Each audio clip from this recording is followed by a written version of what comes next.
விடுதலை புலிகள் அமைப்பின் தலைவர் பிரபாகரன் கூட என் குடும்பத்தை பழிவாங்கவில்லை, ஆனால் ராஜபக்சர்கள் அதனை செய்தனர் என ஃபீல்ட் மார்ஷல் சரத் பொன்சேகா பகிரங்க குற்றச்சாட்டை முன்வைத்துள்ளார். முந்தைய காலகட்டத்தில் இருந்த அரசியல்வாதிகள் தற்போதைய காலாவதியாகிவிட்டனர். இந்த அரசாங்கத்தை விமர்சிக்க வேண்டிய அவசியமில்லை என்பது எனது தனிப்பட்ட நிலைப்பாடாகும்.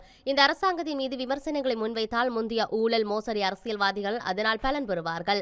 கடந்த தேர்தல்களை ஐக்கிய தேசிய கட்சி ஸ்ரீலங்கா பொதுஜன பெரமுனவில் உள்ள 70 நாடாளுமன்ற உறுப்பினர்கள் ஒன்றிணைந்த போதிலும் 5 லட்சம் வாக்குகளை மாத்திரமே பெற்றுக்கொள்ள முடிந்தது.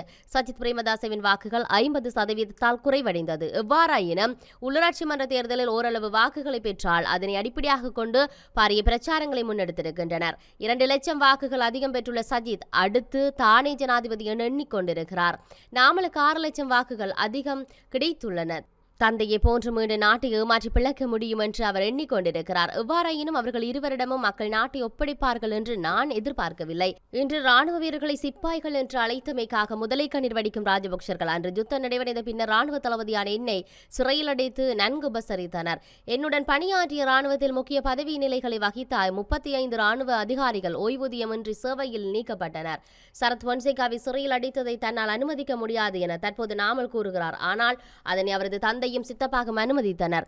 எனது மகள்கள் இருவரும் அமெரிக்காவிலிருந்து திரும்பும் போது அவர்கள் விமான நிலையத்தில் பல மணித்தியாலங்கள் தடுத்து விசாரணைக்குட்படுத்தப்பட்டிருந்தனர். பிரபாகரன் கூட இவ்வாறு எனது குடும்பங்கள் மீது தாக்குதல்களை நடத்தவில்லை, ஆனால் ராஜபக்சர்கள் எமது குடும்பத்தினரையும் பழி வாங்கினர் என்றார்.